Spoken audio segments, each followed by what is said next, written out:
Hello there, and welcome to the Sleepy Historian, a quiet corner where the past drifts in softly and forgotten worlds return as gentle stories for the night.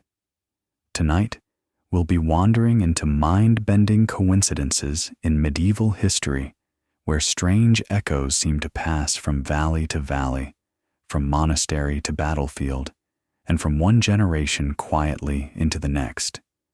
Together, we'll explore moments that later writers called prophetic, mysterious, or even impossible to explain.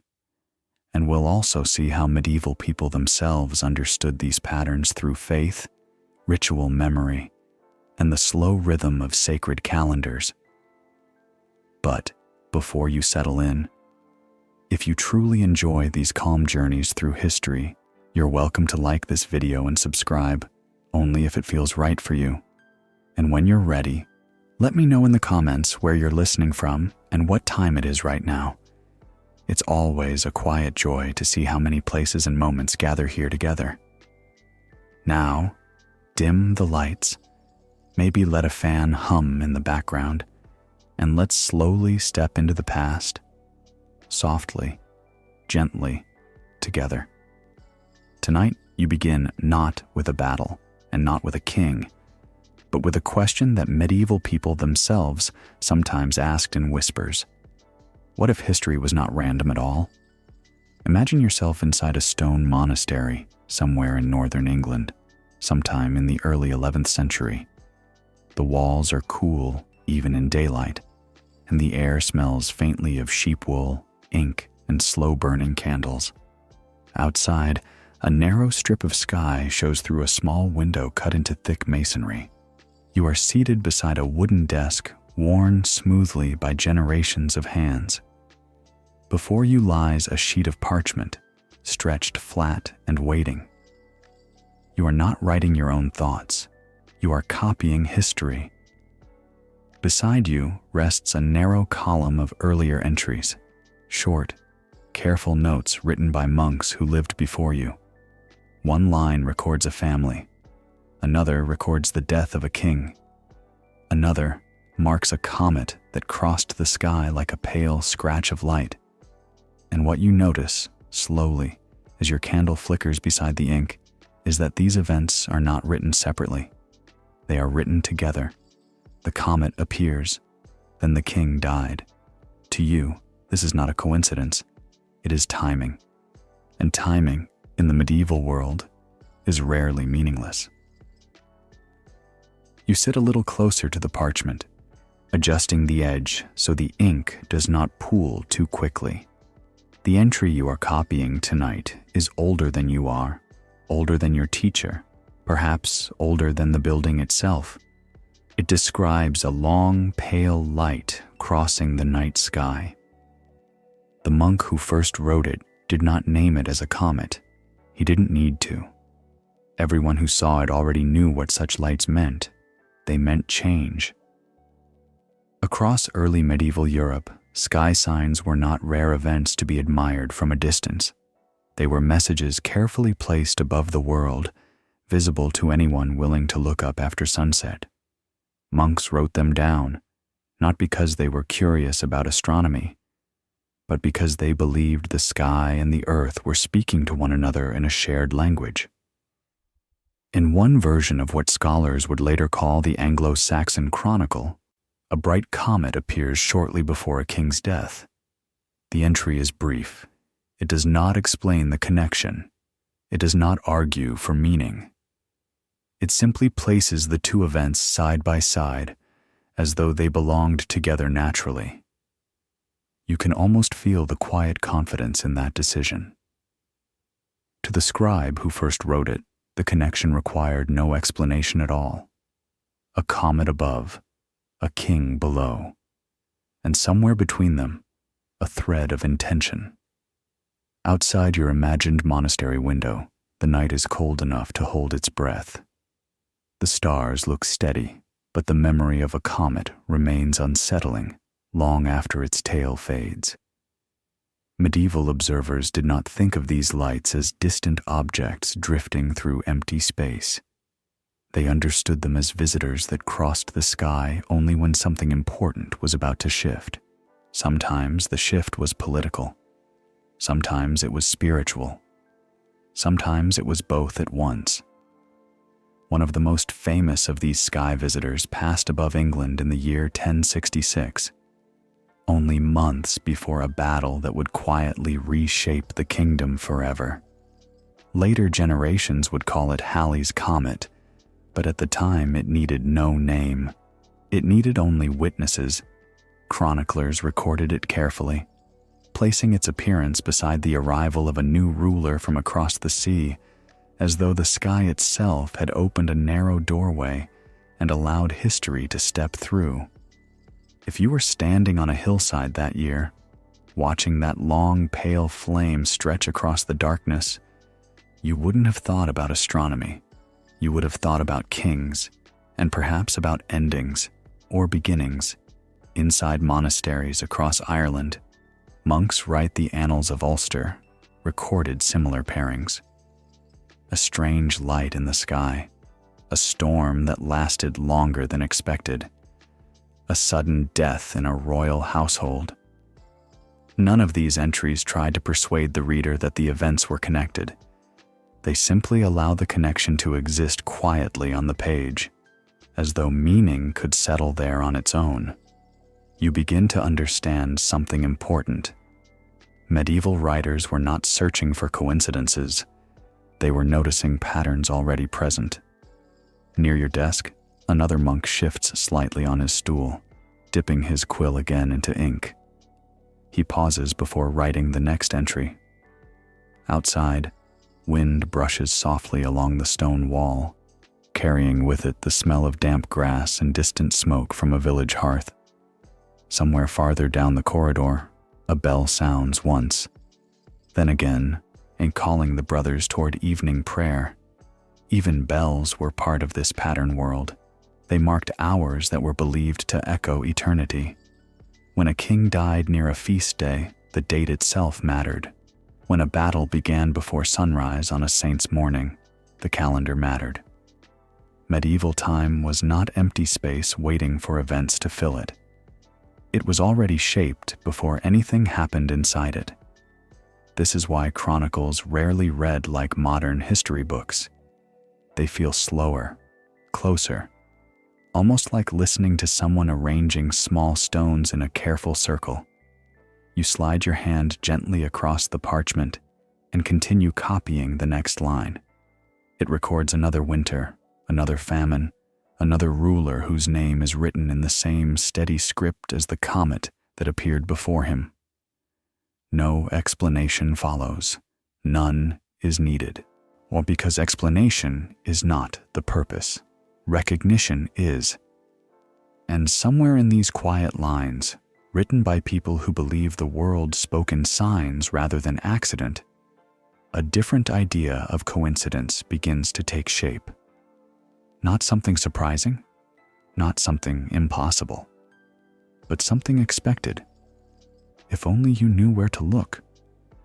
Long before later, generations would search for prophecies after events had already happened. There were moments when people believed they were seeing patterns unfolding in real time, as though history itself were gently announced what would come next.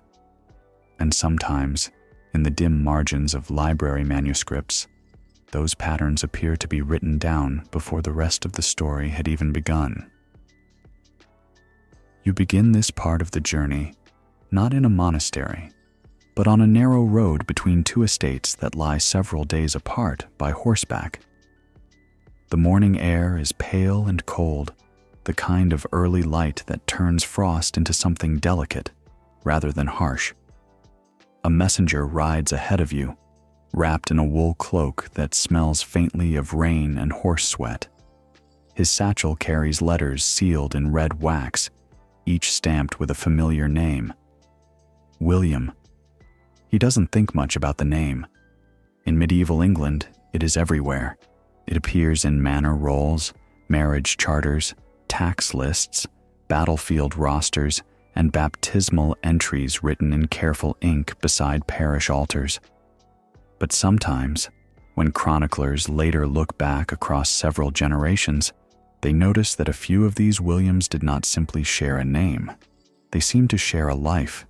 In one such tradition, preserved in regional narrative records, two noblemen named William were remembered as having been born on the same feast day, raised in household with strikingly similar alliances, and trained for knighthood under nearly identical conditions. Their fathers held comparable lands. Their marriages strengthened parallel political friendships. Even their reputations for quiet discipline rather than loud ambition were described in matching phrases by separate writers who never met one another. At first, these details might seem normal. Medieval aristocratic families often repeat names intentionally. A son named William Honorable, a grandfather named William. A nephew named William recalls an uncle who had died young. Names carry memory forward like small lanterns moving through a long hallway of generations. But what unsettled later readers was not the repetition of the name itself. It was the repetition of timing. Both men were said to have entered military service at nearly the same age. Both were recorded as receiving their first command during campaigns that began in early spring. Both were injured in their left shoulder during cavalry engagements described in different chronicles written decades apart. And both died after brief illnesses that followed the same religious festival, marked in parish calendars with identical ink symbols beside the same saint's day. To medieval observers, this was not a coincidence. It was similar to purpose. Imagine yourself standing inside a small chapel where one of these Williams once prayed before leaving for campaign. The stone floor beneath your feet is uneven with centuries of footsteps. A narrow window lets in a thin stripe of light that falls directly across the altar cloth. Near the doorway, a parish clerk turns the pages of a calendar book, tracing the saint's days with his finger as he prepares for the coming week's services. He pauses. Two entries are marked the same way, the same day, the same symbols, the same name written twice in different years. For him, this does not feel accidental. It feels like a pattern waiting to be noticed. Nearby, the village messenger you met earlier removed his gloves and warms his hands over a shallow iron brazier. He has carried letters between estates long enough to know that names travel farther than people do. A father writes to a son using the same phrases his own father once used. A steward records rents beside the same family crest for 3 generations in a row. Over time, the repetition begins to feel less like habit and more like echo. He once told someone, half seriously and half with a smile he did not quite trust himself, that sometimes a name arrived before its owner was born, and sometimes it stays behind after its owner was gone. Medieval writers were especially sensitive to this kind of echo. They lived in a world where memory was not stored in separate books on separate shelves. It was layered carefully, one record beside another, until similarities became visible across time. When two nobles shared not only a name, but also a sequence of events that seemed to mirror each other's lives, chroniclers did not dismiss the resemblance. They preserved it. In one manuscript tradition copied in the later Middle Ages, a scribe placed the accounts of these two Williams unusually close together on the same page, even though the men lived in different decades. The arrangement itself suggests meaning. It allows the reader to notice the parallel without needing an explanation written in the margin. The page became its own quiet argument. If you were sitting beside that scribe as he worked, you might notice how carefully he aligned the entries. The spacing is deliberate. The ink remains steady. The names are written with equal weight, as though each one balances the other. He does not say why they belong together. He simply lets them stand side by side. Outside the chapel, the messenger lifts his satchel again and steps back into the morning light. Frost still clings to the edges of the grass, and the horses waiting near the gate breathe slow white clouds into the air. He mounts without haste, adjusting the strap across his shoulder before turning toward the next estate where another William may already be waiting for news. It is easy, from a distance of many centuries, to think of names as labels attached to individuals, but in the medieval imagination, names behaved more like threads. They connected families, promises, expectations, and sometimes even destinies. When two men carrying the same name walked paths that looked almost identical from beginning to end, observers did not assume the resemblance was accidental. They wondered whether the path itself had been waiting. And once that idea took hold, it became possible to see similar patterns elsewhere. Not only in noble household, but in battlefields, monasteries, and valleys where events seemed to repeat themselves long after the first witnesses had disappeared. It began to feel as though certain places remembered what had happened inside them, and certain names returned when history needed them again. In time, chroniclers will begin to notice something even more unsettling than mirrored lives. They will notice battlefields where the same injuries appear again, guided by men who could not even see the ground beneath their horses. You arrive now at the edge of a wide valley that looks quiet enough to belong to sheep and wind rather than armies. The grass bends slowly under a thin winter light, and the hills on either side hold their shadows longer than expected, as though they are reluctant to release the night. If you stand still here long enough, and you begin to notice something unusual about the place. People remember it, not in the loud way cities remember battles with statues and banners, but in the softer way valleys remember footsteps. Stories settle here. They remain long after the soldiers who carried them are gone. One of those stories begins with a commander who could not see. In several medieval campaign traditions, preserved in regional chronicles and later retold in local memory, there appears the account of a military leader who had lost his sight before riding into battle. He did not remain behind the lines. He did not retire to pray. Instead, he rode at the front of his cavalry, guided not by his own vision, but by the movement of the horses beside him. To make this possible, his companions tied their reins together with a length of rope. The rope was not a symbol. It was a practical solution. It allows the blind commander's horse to follow the direction of the others without hesitation. When the group advanced, he advanced. When they turned, he turned. And when they charged downhill toward the enemy waiting below, he charged with them. You can almost feel the rope in your own hands if you imagine standing beside him. It is rough with use and smells faintly of oil and winter leather. The horses breathe slowly, their warmth rising in pale clouds against the cold air.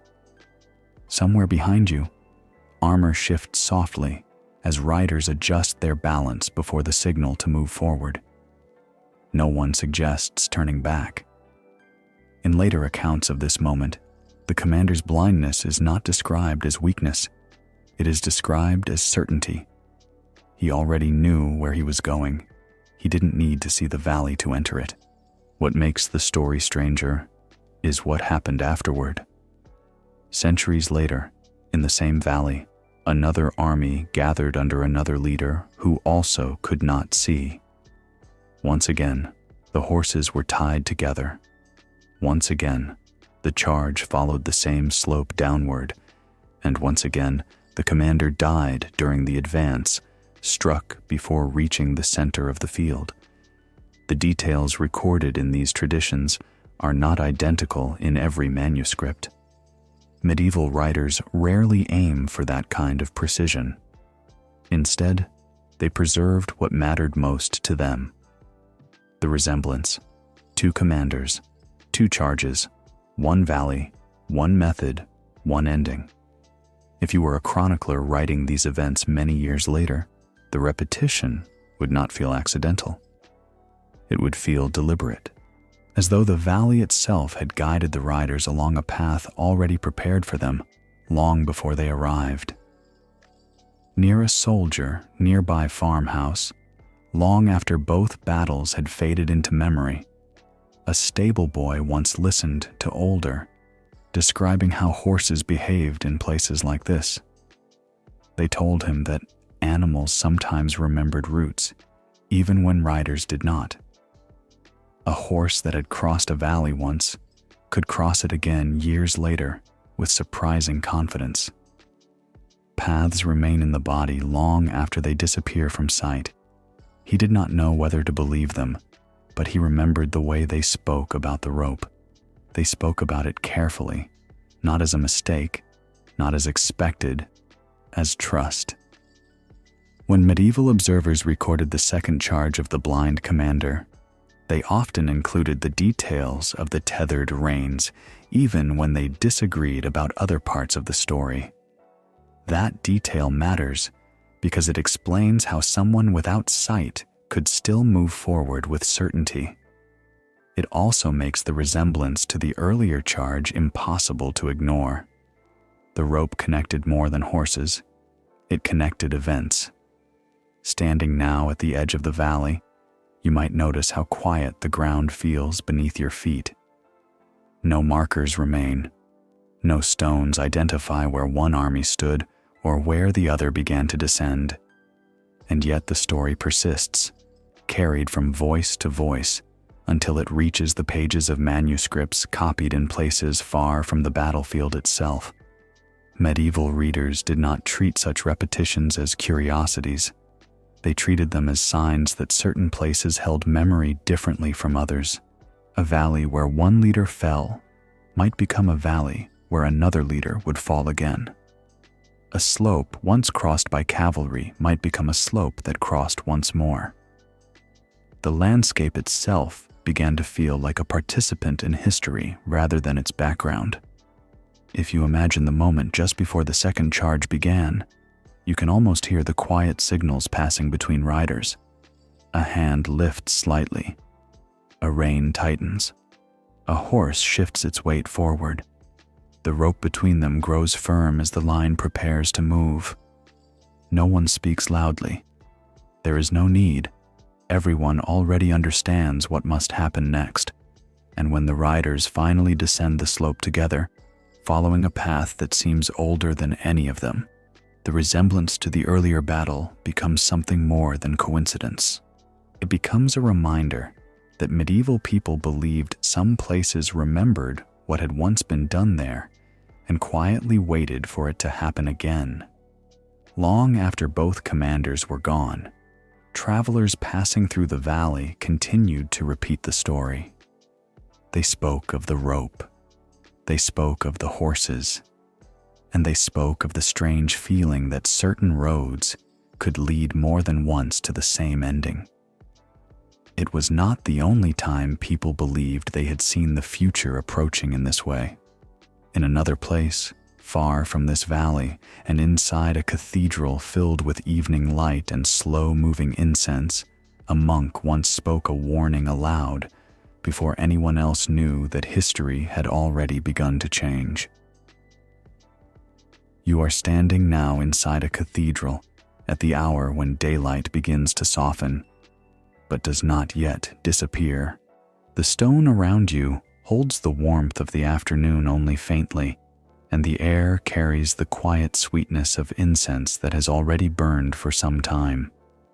Voices are rising and falling in steady rhythm as evening prayer begins. This is Canterbury, and the year is 1170. If you listen carefully, you can hear how the sound moves differently inside a cathedral like this. Words do not stop at the edge of the speaker's breath. They travel upward along pillars, drift through arches, and return again as echoes that seem older than the voices that created them. It is a place where speech rarely touches accidentally. You are standing among monks who have gathered for Vespers, the evening prayer that closes the working part of the day and prepares the mind for night. Candles burn along the choir stalls. Their light touches the edges of carved wood and turns the stone floor into a slow pattern of gold and shadow. Somewhere behind you, a young novice shifts his weight carefully so the candle he is holding does not spill wax across his sleeve. No one yet knows that something has already begun to change. At the far end of the choir, one of the brothers speaks quietly to another. His voice is low enough that only a few monks nearby hear him clearly. Later accounts would remember that he said the archbishop would soon be dead. It is not spoken loudly. It is not announced as prophecy. It is readily said. And only moments later, the sound of hurried footsteps entered the cathedral from outside. News has arrived. Thomas Becket has been attacked. When medieval writers recorded this moment, they did not describe it as coincidence in the way modern readers might. They describe it as recognition. The monk had spoken at the right hour, in the right place, at the exact edge between prayer and news. The timing itself seemed meaningful. To understand why, you need only remain inside the cathedral a little longer. Vespers was not just another moment in the day. It was one of the turning points in the sacred rhythm that structured medieval time. The hours of prayer shaped how people experienced events, just as surely as seasons shaped how they experienced weather. When something happened near one of these hours, especially inside a church, it carried a weight that ordinary moments did not. The young novice beside you does not yet understand this. He is watching the candles more closely than the monks around him. When he has been told that wax must not drip across the choir floor because cleaning stone after prayer is harder than cleaning it before. His fingers are warm from the candle's base, and the flame trembles slightly each time someone passes nearby. Then the doors opened. Cold air enters the cathedral first, followed by the sound of boots crossing stone. A messenger's voice rises, then stops, then rises again. Even without hearing every word, everyone understands what has happened. The archbishop is dying. Later writers describe how the earlier whisper seemed to settle into place beside this news as naturally as a bell settling after it has been struck. The two sounds belong together. The quiet sentence spoken during prayer and the louder announcement that followed did not feel separate. They felt like parts of the same event. In medieval chronicles, moments like this were rarely explained through chance. Instead, they were understood through timing. Sacred spaces were expected to reveal truths before they were fully visible elsewhere. A cathedral was not only a place where people learned what had happened. It was sometimes a place where they sensed what was about to happen. This belief did not make the monks less practical. They still listened for messengers. They still confirmed reports.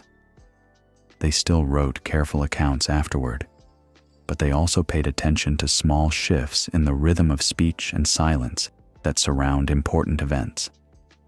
Imagine remaining there a little longer as the news spread slowly from one group of monks to another.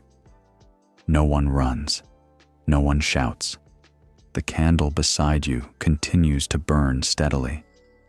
Someone begins to pray again, and not because the service must continue exactly as planned, but because prayer itself becomes the most natural response to what has just been heard. The novice lowers his eyes slightly. He does not yet know why the earlier whisper matters. Only later, when older monks repeat the story, will he understand that the timing was what they remembered most clearly. Not the words themselves, but when they were spoken. The memory of that moment will remain in Canterbury for generations. Pilgrims arrive years later to visit Becket's shrine, heard the story again and again. They were told that the warning had been spoken during Vespers, not before, not after, but exactly then.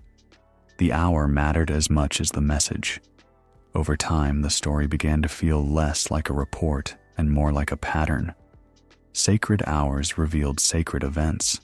Words spoken during prayer carried further than ordinary speech. Cathedrals listened as carefully as they echoed. If you step outside now, leaving the choir behind you, the evening air feels sharper than before. The sky above Canterbury is already turning darker at the edges. Somewhere in the distance, birds settled along the rooftops and towers, their wings folding quietly against the cold stone as night approaches. In other places across England, people were also watching birds before important deaths, not listening to whispers inside cathedrals, but watching the slow gathering of black feathers along high walls where kings once lived. And sometimes, those birds arrived before the news itself. You arrive at the tower just before sunrise, when London is still quiet enough that the river can be heard moving between its banks without interruption. The stone beneath your feet holds the night's cold, and a faint mist drifts along the outer walls where the air from the water meets the city's narrow streets. Above you, the sky is pale, but not yet bright. This is the hour when birds become visible before people. A servant steps carefully along the inner walkway, carrying a small basket of scraps meant for the ravens that live within the tower grounds. He has performed this task so many mornings that he no longer thinks of it as unusual. The birds are always there. They watch from the parapets. They hop between stones. They tilt their heads as though listening to something deeper than ordinary sound. But today, there are more of them than usual. He pauses beside a low wall and begins counting. 1, 3, 5. Then more appear, landing with soft, deliberate movements that do not disturb the silence so much as reshape it. Their wings close slowly against their sides. Their feathers absorb the weak morning light rather than reflect it. For a moment, the servant considers whether he should report what he sees, not because the birds are dangerous, because they are early.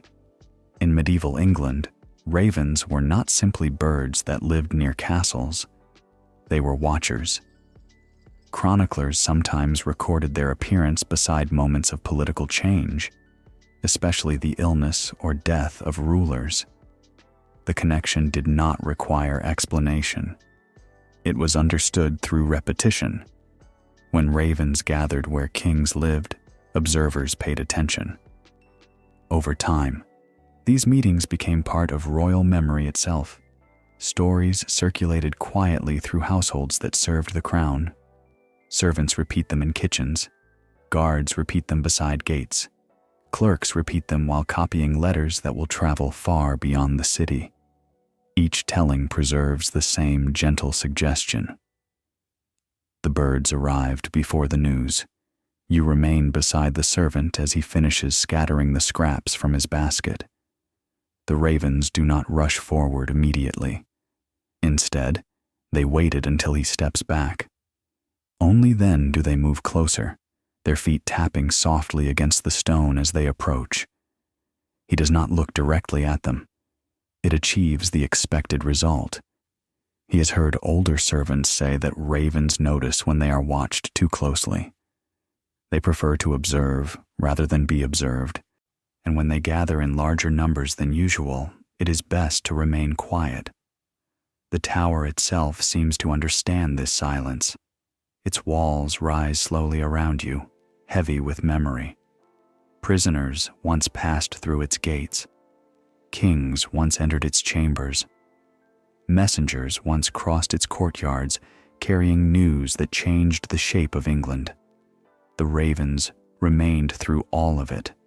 Their presence became so closely connected with royal fate that centuries later, long after the medieval world had begun to fade into something new, King Charles II ordered that the ravens should never be allowed to leave the tower entirely.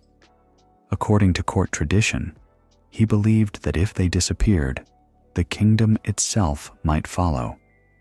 Whether he truly believes this or simply regarded the weight of the story is difficult to know. But the order remained, ravens stayed, and servants continued counting them at dawn. The man beside you finishes his work and rests his hand briefly against the cold stone wall. He is not afraid. He does not expect disaster.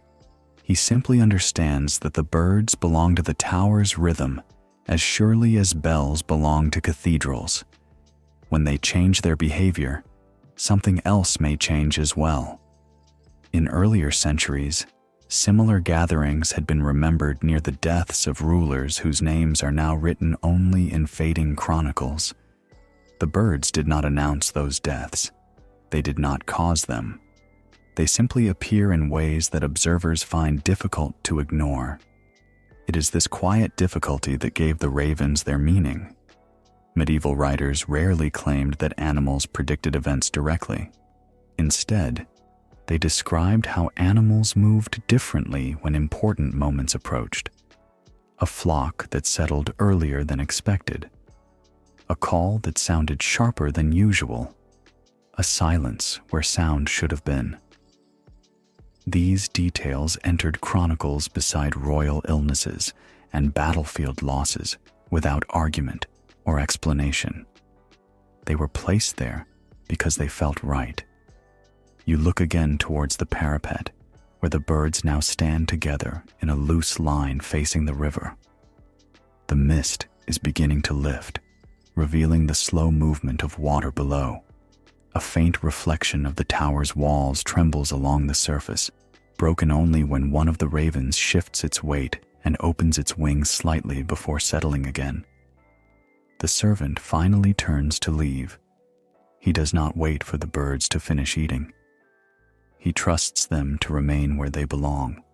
As he walks back along the inner passage, he passes a narrow doorway leading into a small record room where parchment rolls are stacked carefully against wooden shelves.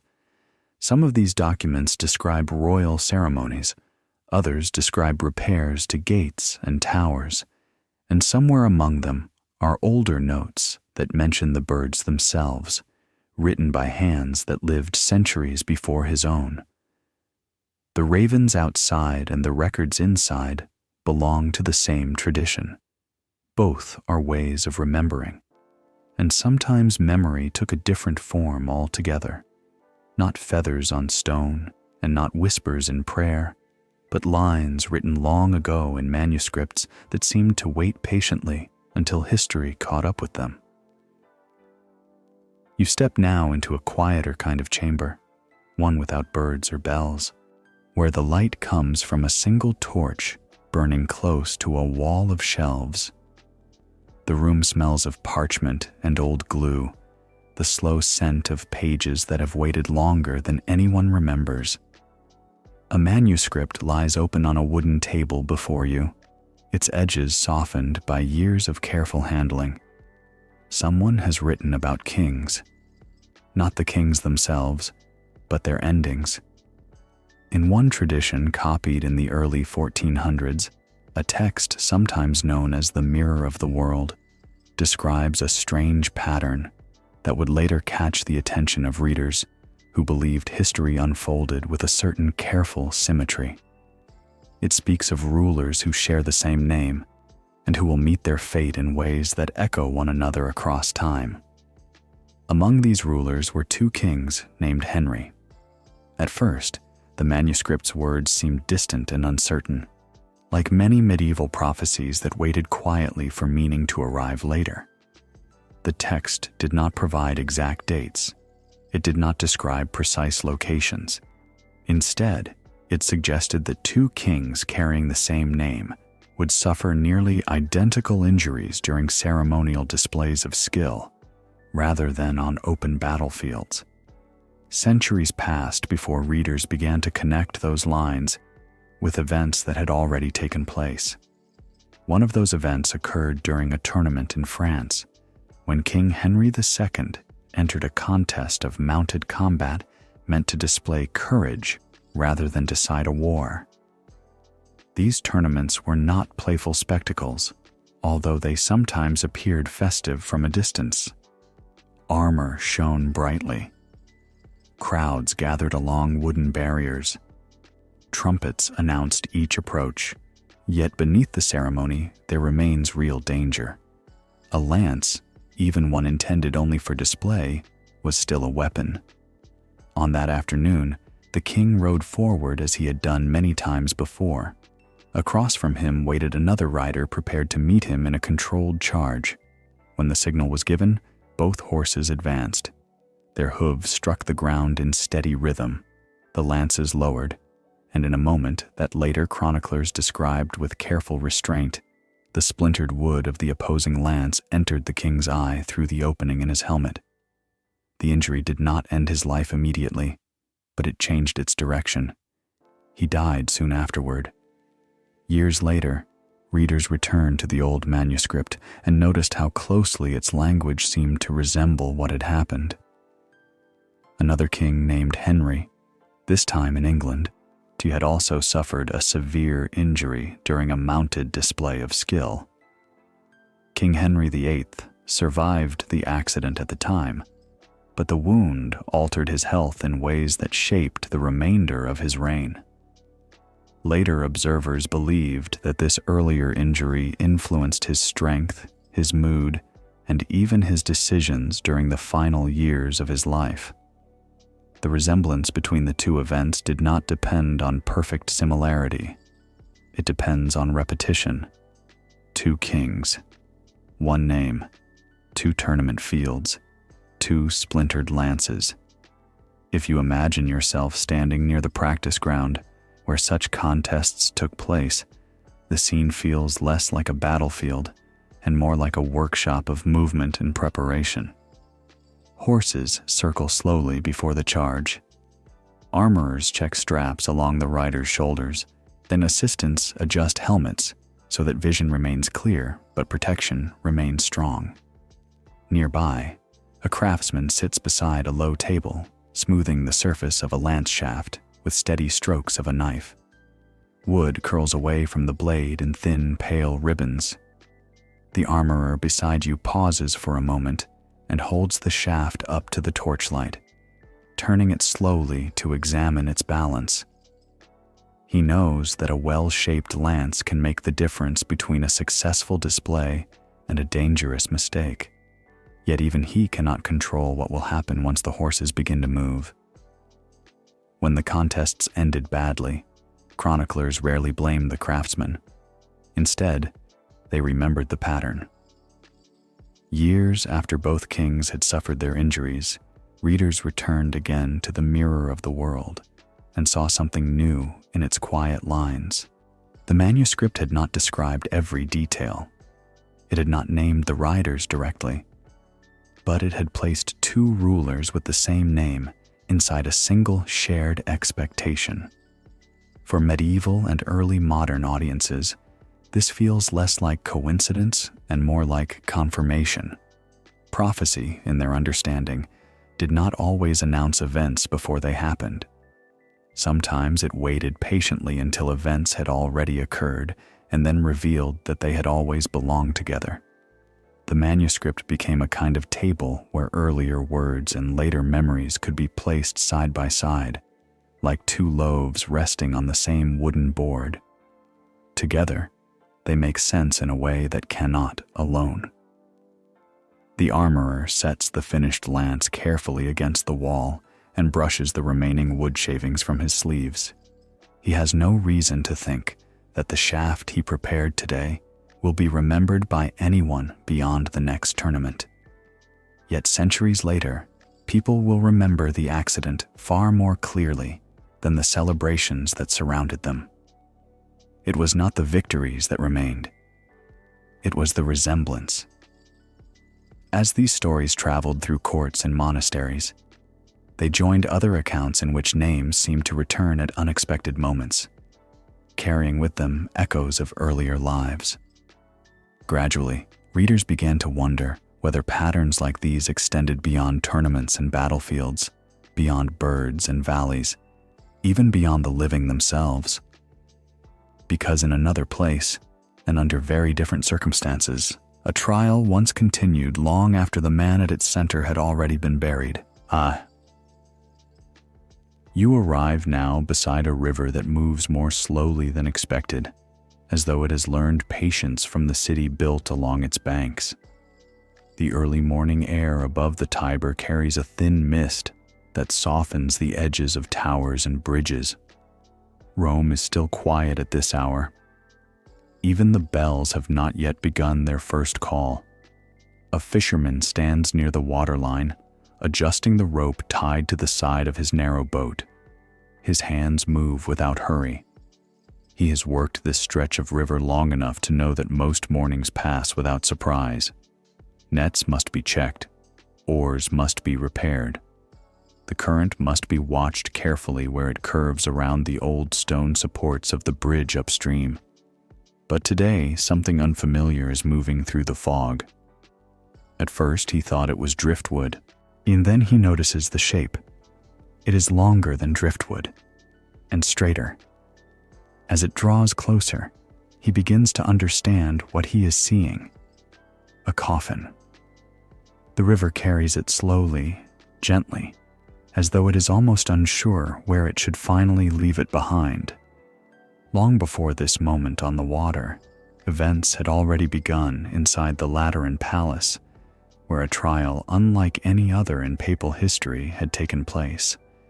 Years earlier, Pope Formosus had been removed from his tomb and brought into a courtroom where his body was placed upon a throne and dressed once more in papal garments.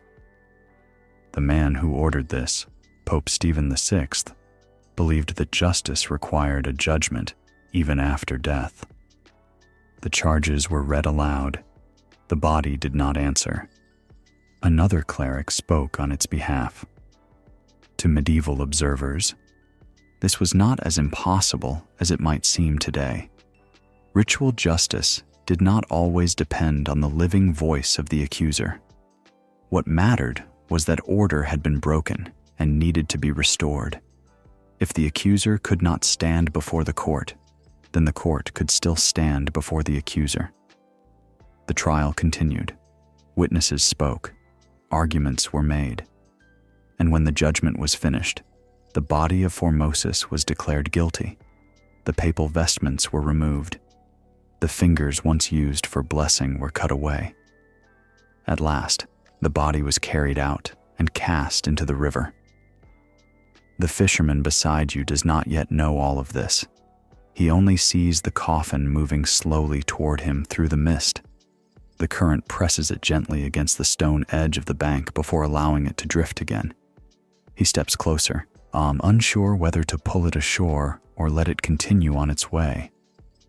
Later accounts would say that the body of Formosus did not remain lost in the river. Instead, it was recovered and returned once more to burial.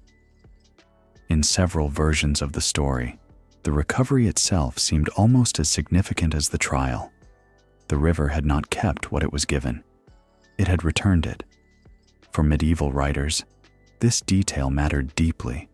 Water was rarely understood as empty movement. Rivers carry memory, as well as objects. When something cast into a river returns again, the return itself can be read as a kind of response. The fisherman reaches out with a wooden pole and draws the drifting coffin closer. The surface of the wood is dark with moisture. Drops of river water slide slowly along its edges before falling back into the present. He did not open it. He doesn't need to. The shape alone tells him enough. He will report what he has found, and the story will travel quickly through Rome. Inside the city, reactions to the trial did not end with its conclusion. Many people believed the punishment had gone too far. Others believed it hadn't gone far enough. Soon afterward, Pope Stephen VI himself lost support and was removed from power. He died not long after, confined and abandoned in circumstances that later writers described with quiet symmetry. One trial had led to another. One judgment had called forth a second judgment. Even the river seemed to take its part. In later chronicles, the sequence of events surrounding the Cadaver Synod began to feel less like a single decision and more like a chain of actions that could not easily be stopped once they began. The body was judged. The body was cast away. The body returned. The judge himself fell. Order shifted again. It was as though the original accusation continued moving through time long after the trial had emptied. Standing beside the fisherman now, you can see how easily such a story would take shape. The river does not rush. It does not resist. It carries what it receives and sometimes gives it back again. For people living in a world where justice and ritual were closely connected, this movement could feel meaningful rather than accidental. The fisherman finally secures the coffin against the bank and steps back, wiping his hands against his cloak. The mist is beginning to lift. Across the water, the outline of the city grows clearer with each passing moment. Somewhere behind you, the first bell of the morning sounds from a distant church tower. Rome is waking, and the story of this trial will continue long after everyone who witnessed it has disappeared. In later generations, chroniclers returned to the Cadaver Synod again and again, not because it explained everything, but because it refused to settle into silence. A judgment had been spoken. A body had been moved. A river had answered. And another pope had followed the first into memory sooner than expected. It began to seem that some trials did not end when their verdicts were announced. They continued as echoes. And in other places far from Rome, people were beginning to notice echoes of a different kind. Not in courtrooms beside rivers, but on hills where armies gathered again after many years, standing in positions that looked strangely familiar to those who remembered what had happened there before. You stand now on a hillside where the ground slopes gently downward before widening into a quiet stretch of open land. At first glance, it does not look like a battlefield at all. The grass moves softly beneath the wind. A narrow path crosses the ridge where shepherds once walked with their flocks. Beyond that, the valley opens into a space large enough to hold an army without appearing crowded. This is the hill where one of the most remembered battles in English history once took place, and yet, for later generations, it was not remembered only once. The first time the hill clicked memory was in the year 1066, when forces gathered here under a ruler named William from Normandy and faced defenders loyal to King Harold of England. Chroniclers describe the slow approach of the Norman army across uneven ground and the steady line of defenders holding the ridge above them. Arrows rose into the air in careful arcs that seemed, from a distance, almost graceful before they descended again with much heaviness. Among the many stories that survived from that day was one that later readers repeated often. It describes a fatal arrow striking the English king in the eye. Whether every detail of that account can be confirmed is less important than the fact that the story remained. It settled into memory as firmly as the hill itself. The arrow became part of the landscape. Years passed, then generations passed, and still the hill remains where it was, rising quietly above the same valley, watching travelers cross the same paths beneath it. In later medieval accounts, preserved in regional narrative traditions, another battle was said to have taken place near this same ground many years later. The details of the later conflict were not identical to the earlier one. Medieval writers rarely expected exact repetition. Instead, they noticed resemblance. Again, there was a commander named William. Again, there were archers positioned along a slope. Again, there was an injury remembered in connection with an arrow striking near the face. To chroniclers writing long after both events, the resemblance feels less like coincidence and more like return. The hill seemed to invite comparison. It encourages readers to place the two moments side by side, as though they belong to the same story told twice under slightly different skies. If you stand still long enough on this hillside, you begin to understand why such comparisons feel natural. The slope guides your gaze downward, whether you wish it to or not. The valley below gathers sound and sends it back upward again. Even a small group of riders moving across the lower ground will be visible long before they arrived near the ridge. The land itself suggests how a battle might unfold here. Nearby, an elderly veteran sits on a low stone where the grass has grown thin from years of passing feet. He is not reminded of his own battle. He is reminding one his grandfather described to him beside a winter hearth many years earlier. The story has traveled through the family with unusual clarity. He still knows where the archers stood. He still knows where the line broke. He still knows which direction the wind carries the sound of horns across the valley. He raises his hand and points toward the lower slope. "They came from there," he said quietly. Then he points again toward the ridge behind you. "And they stood here."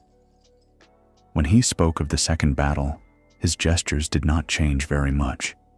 The same slope, the same ridge, the same direction of movement. It is as though both armies used the same map without ever meeting one another. For medieval observers, landscapes were not empty stages where events happened once and then disappeared. They were places where memory remained close to the surface. When a later battle resembled an earlier one, the resemblance felt like recognition rather than repetition. The hill had seen something before. Now it was seeing something again. You walk slowly along the ridge where archers once stood, imagining the weight of the bows they carried and the careful movement required to raise them together at the right moment. From here, the valley looks both near and distant at the same time. It is easy to understand why defenders once chose this position. It is also easy to imagine why later writers believed another army might choose it again. In some accounts, the resemblance between the two battles became even more precise. A commander named William appeared once more at the center of events. An arrow injury appeared once more in the telling. And the slope itself appears once more as the place where decisions were made quickly and remembered for centuries. These resemble did not convince everyone that history repeats itself exactly. Medieval writers were often careful observers of difference as well as resemblance, but they believed that certain places held patterns more strongly than others. A valley where kings fell might remain connected with kings long afterward. A ridge where arrows once decided a battle might continue to be associated with arrows even when the details changed. Standing beside the veteran now, you notice how he watches the horizon rather than the ground beneath his feet. He is not searching for enemies. He is searching for alignment between what he was told and what he can see. The hill confirms the story for him simply by remaining where it has always been. Some places made memory easier, and sometimes, far from hills like this one, memory takes a very different form. Instead of arrows rising into the air, there were reports of flames rising from valleys in shapes that people believed carried the meaning of their own. You arrive now in a valley where the air dispenses thinner than before, as though the wind has spent many centuries moving across these slopes without interruption. The hills rise sharply on either side, their surfaces marked by narrow paths that twist upward between pale stones and sparse grass. Even before you see the smoke, you notice the silence. It is the kind of silence that follows something large. A shepherd stands near the crest of a low ridge, watching the valley below with a patience that comes from long familiarity with the land. His flock remains scattered behind him, moving slowly among the rocks. He is not watching them. His attention rests on the darker shapes drifting upward from the lower ground. Smoke travels differently in a narrow valley. Instead of spreading quickly into the sky, it lingers. It stretches along the ridgeline and bends gently with the wind, forming shapes that change slowly enough to be noticed. During the years of the Albigensian Crusade, when armies moved through this region in campaigns against communities associated with the Cathar faith, chroniclers recorded several reports of unusual fires burning within valleys like this one. These fires were not described only as destruction. They were described as signs. In some accounts, witnesses said that the smoke rising from the burnings formed patterns similar to crosses against the sky. The shapes did not remain long. They shifted as the wind shifted.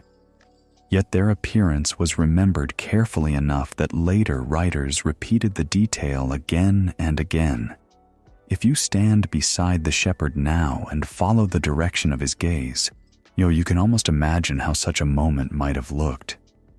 The smoke does not rise in a single column. It divides into separate streams that cross one another before thinning into the pale afternoon light. For a brief time, the crossing lines remain visible. Then they disappeared. To medieval observers, this brief visibility mattered more than its disappearance. A sign did not need to remain forever to be meaningful. It needed only to appear at the right moment and in the right place. The shepherd shifts his weight slightly as the wind changes direction. Warm air rises from the valley floor and carries with it the scent of burned timber and dry grass. He has seen before fires, small ones that cleared brush from hillsides, larger ones that followed summer storms. But this fire feels different, not because it is larger, because it is remembered. Long after the flames themselves faded, stories of the crossing smoke remain part of how people describe what had happened here. Some chroniclers interpret the shapes as confirmation that the struggle unfolding in the valley carried spiritual meaning beyond the movement of armies. Others recorded the reports without explanation, allowing the resemblance to remain on the page as a detail that readers can interpret for themselves. In either case, the valley itself became connected with the memory of the crosses that appeared above it.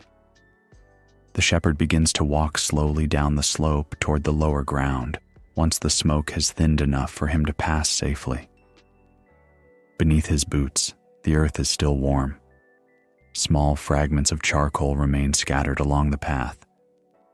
When he lifts one of them, he notices how easily it breaks in his hand. For a moment, the broken edges resemble two narrow lines crossing each other. He sets the fragment back down without speaking. Nearby, the bells of a distant church begin to sound across the hills. The tone reaches the valley in waves, carried unevenly by the same wind that shaped the smoke earlier. It is easy to imagine how witnesses might have connected these sounds with what they had just seen above them. Smoke rising, lines crossing. Bells answer from the distance. Together, they formed a pattern that seemed to belong to more than one moment at once. Medieval writers often preserve such patterns not because they believed every detail could be explained, but because they believed the appearance of order itself deserved attention. A valley where crosses appear in smoke became a valley where crosses might appear again in memory. Even when later generations walked through the same paths without seeing any sign at all, the story remains. You pause beside the shepherd as he reaches the lower ground and looks once more across the valley before turning back toward his flock. For him, the smoke has already begun to fade into distance. but for the chroniclers who would later write about this place. The crossing lines in the sky remained clear, long after the air returned to its usual stillness. The valley had offered a shape, and the shape had remained. In other places far from these hills, people were watching for signs of a different kind, not smoke rising into the sky, but objects hidden beneath stone floors that seemed to wait patiently until armies nearly lost hope before revealing themselves again. You arrive now in a city surrounded by walls that seem too high for comfort and too familiar for escape. Antioch lies quiet beneath a pale sky, but the quiet here is not peaceful. It is the kind that gathers when people have been waiting too long for relief that has not yet come. The year is 198. Food is scarce. Sleep is terrible. And hope has begun to feel like something that belongs to another place. Inside the captured city, crusading forces who had fought for months to reach these walls now find themselves trapped within them. Another army surrounds them from the outside. Supplies cannot easily enter. Messages cannot easily leave. Even the strongest soldiers begin to move more slowly as hunger and doubt settle into their bodies. You walk beside one of them now as he crosses the courtyard of a large church near the center of the city. His steps are careful, not because the ground is dangerous, but because he has learned to conserve his strength. Around him, small groups of men gather in quiet conversation. Their voices are low. No one wishes to say aloud what everyone already suspects. They cannot hold the city much longer. It is at this moment, when uncertainty feels heavier than armor, that a rumor begins to move through the camp. Someone has seen a vision. A man named Peter Bartholomew claims that the spear used to pierce the side of Christ during the crucifixion has been hidden beneath the floor of the cathedral. He says the location has been shown to him in a dream. He says it can still be found. At first, many did not believe him. Dreams were not unusual in the medieval world. They appear often in stories, in sermons, and in private prayer. But a dream that promised the discovery of a relic powerful enough to change the outcome of a siege was something else entirely. Still, the men begin to dig. You kneel beside the soldier as he presses his hands into the dry earth beneath the cathedral floor. The soil is harder than expected. Each movement requires effort. Others gather nearby, holding torches close to the ground so that the shadows shift across the stone pillars above them. Dust rises slowly into the air and settles again on their sleeves. Dive pass. Nothing appears. Some begin to doubt again. Then the digging continues. At last, a piece of metal emerges from the earth, wrapped in cloth darkened by time and soil. The object is lifted carefully into the torchlight. The soldier beside you watches without speaking as others gather closer. No one claims certainty. No one declares victory immediately. But something changes. The spearhead does not need to be explained in detail. It needs only to exist. Later chroniclers such as Raymond of Aguilers describe how the discovery of what became known as the Holy Lance transformed the mood of the army almost at once. The relic did not feed the soldiers. It did not strengthen the walls. It did not remove the army waiting outside the city. Yet it altered something equally important. It restored direction. Within days of the discovery, the crusading forces prepare to leave the safety of the city walls and face the larger army that surrounds them. From a practical point of view, the decision was dangerous. From the perspective of those who carried the relic with them, it felt necessary. If you walk with them now as they move through the city gate, you can see carefully how the spearhead is carried. It is not held like an ordinary weapon. It is wrapped again in cloth and lifted high enough for others to see. Men who had moved slowly only days before now walk with steadier steps. The sight of the relic travels through the ranks faster than any spoken order. They advance together. To later observers, the sequence of events seemed remarkable. A vision appeared. A relic was found. An army that had nearly lost hope chose to fight again, and against expectations, and they succeeded.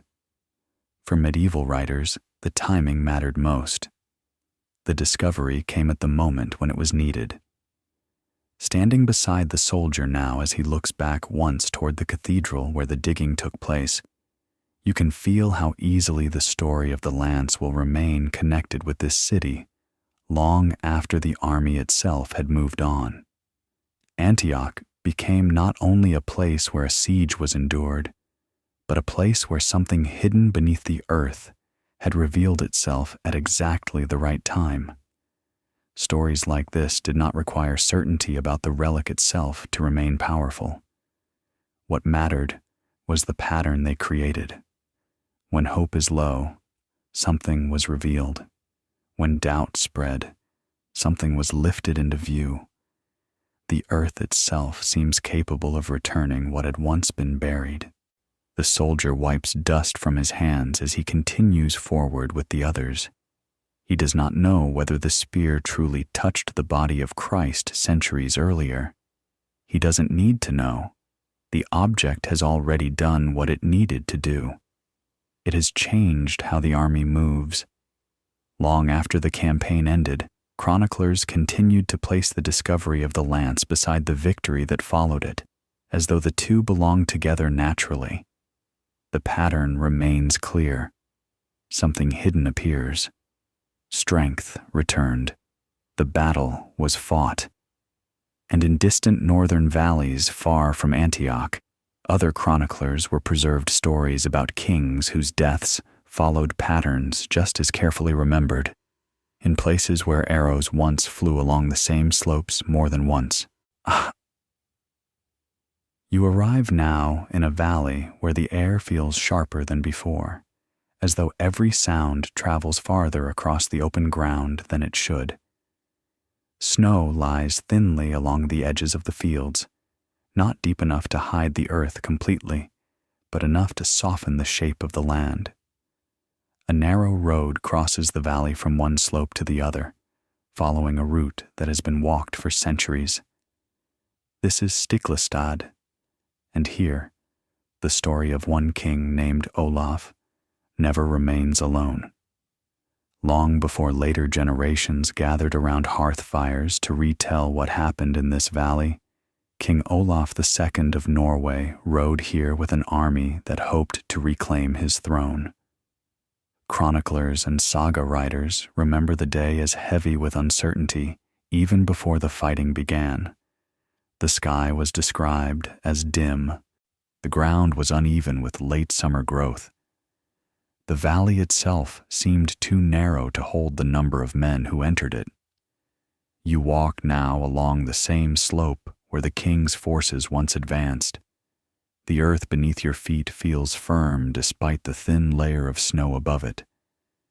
Somewhere ahead, beyond the rise of the hill, the battle once unfolded in a confusion of movement and shouted commands that later writers struggled to describe in a single clear sequence. What they did remember clearly was the moment of the king's death.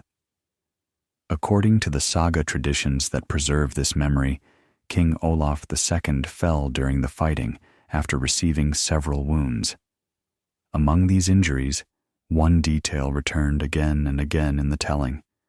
An arrow struck his throat, and the description remains steady, even as other parts of the story shifted from one version to another. Some writers emphasize the courage of the king. Others emphasize the political divisions that shaped the battle. But the arrow remained. It became part of the valley's memory. Years later, another ruler bearing the same name will also be remembered in connection with this same ground. The details of his campaign were not identical. The reasons for his presence differed. Yet the resemblance between the two stories was strong enough that later the narrators began to place them side by side as though they formed parts of a single pattern rather than two separate events. Two kings, one name, one valley. And again, the image of an arrow strikes near the throat.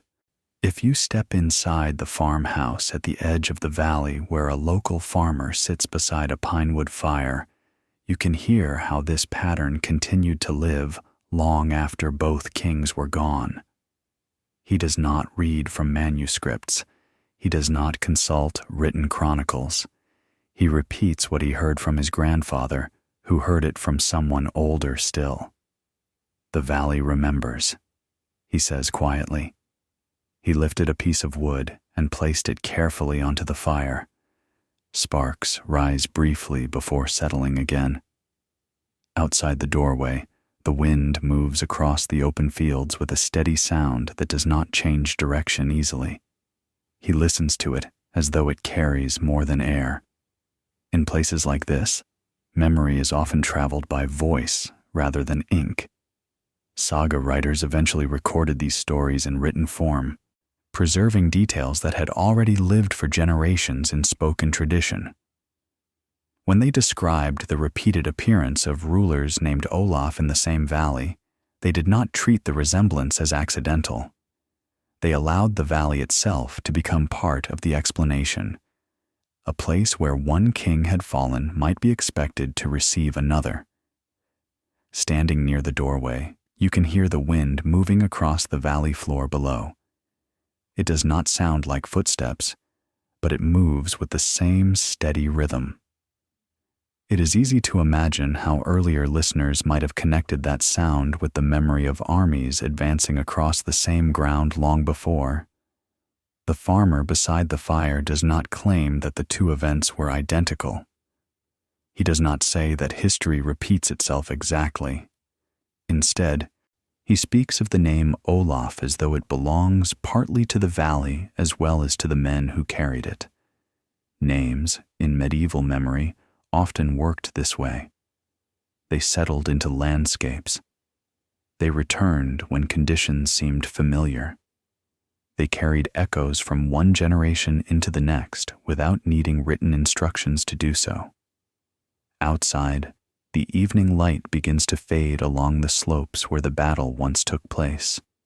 Snow reflects what little brightness remains, turning the valley into a wide, pale surface that feels both empty and full at the same time. It is not difficult to imagine why chroniclers find meaning in the resemblance between these two deaths. The valley provided continuity. The name provided has color, and the arrow provided detail strong enough to hold the two stories together. Later, writers will continue to notice similar patterns not only in landscapes, but also within families whose histories seem to repeat themselves across generations, sometimes in ways that felt just as difficult to explain as the falling of kings in the same valley twice. You arrive now in a hall that feels older than the people who live inside it. Rain moves steadily across the stone outside, tapping against narrow windows in a rhythm that has likely sounded the same for centuries. Inside, the air smells faintly of wax, wool, and timber that has absorbed the warmth of many winters. On a heavy wooden table rests a chest that has not been opened for some time. Its iron hinges are dark with age. The lock is scratched from use but still firm. When the lid is lifted, on the movement releases a quiet breath of dust that rises slowly before settling again. Inside are folded documents tied with narrow strips of cloth, each marked with the same symbol pressed into wax long ago: the Clifford seal. Families like the Cliffords of northern England did not exist only as individuals moving forward through time. They exist as continuations of memory. Their lands passed from parent to child. Their alliances remained connected across generations. Their disputes sometimes returned again long after the people who first argued were gone. And among these returning disputes was a pattern that later observers found difficult to ignore. Across several generations, members of the Clifford lineage were connected with accusations of violence that seemed to follow similar paths through the same regions. In some accounts preserved in local memory and estate tradition, a man named Walter Clifford appears more than once at the center of these stories. Each time the setting feels familiar. Each time the accusation echoed an earlier one. Each time the escape that followed traced a route already known. It was not that the events were identical. It was that they felt connected. You stand beside the heir as he lifts one of the documents from the chest and carries it closer to the candlelight. The parchment edges have darkened slightly where time has touched them. The writing remains clear enough to read. A name appears near the bottom of the page. Walter. He turns the page carefully and finds the same name again in a different hand from a different year. The resemblance between the signatures is not exact, yet the repetition itself feels deliberate, as though the family had chosen to carry the name forward even when the circumstances surrounding it were complicated. Outside, the rain continues without interruption. It moves across the roof in steady lines that gather and separate again as they follow the slope of the rock. Listening to it, you begin to understand why medieval observers sometimes compared family memory to weather patterns that returned season after season. The heir does not speak as he continues examining the documents. He does not need to explain what he sees. The repetition is already visible. In one record, a Clifford is accused of violence during a dispute over land boundaries. In another, a Clifford appears again in connection with a similar conflict involving neighboring estates. In yet another, the same name returns in a description of flight from a tavern after a confrontation that echoes an earlier story told in the same village. The details shift slightly each time, but the structure remains. For medieval writers who later preserved these accounts, the pattern suggested continuity rather than coincidence. Families carry responsibilities as well as reputations. They inherited alliances as well as obligations. When the same name appears again in circumstances that resembled earlier events, it seemed natural to interpret the resemblance as part of the family's unfolding story. The heir places the documents back into the chest and reaches for another. This one carries a seal that has been pressed deeply enough into the wax that its shape remains clear even after many years. He touches the edge of the impression with his finger, tracing the outline slowly.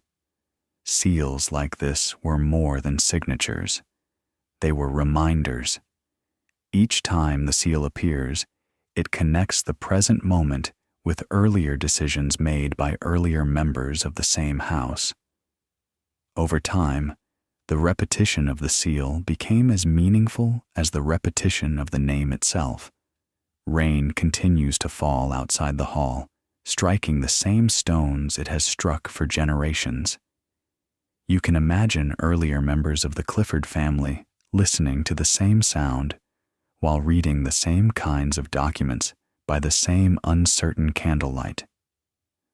The resemblance between their moments and this one does not depend on exact details. It depends on rhythm. Families moved through time the way storms moved across valleys. They returned. Later, chroniclers did not claim that the Cliffords were trapped inside a fixed pattern from which they could not escape. Instead, they noticed how easily memory gathered around certain names and carried them forward. A name repeated often enough could begin to feel like a path already laid across the landscape of history. Standing beside the open chest now, you can feel how such a path might have formed. Each document adds another step. Each seal adds another confirmation. Each repeated name strengthens the impression that the family's story did not begin with a single generation and will not end with one either. The heir closes the lid slowly once he has finished examining the last page. The sound of the hinges settling into place echoes briefly across the hall before fading into the steady rhythm of rain outside.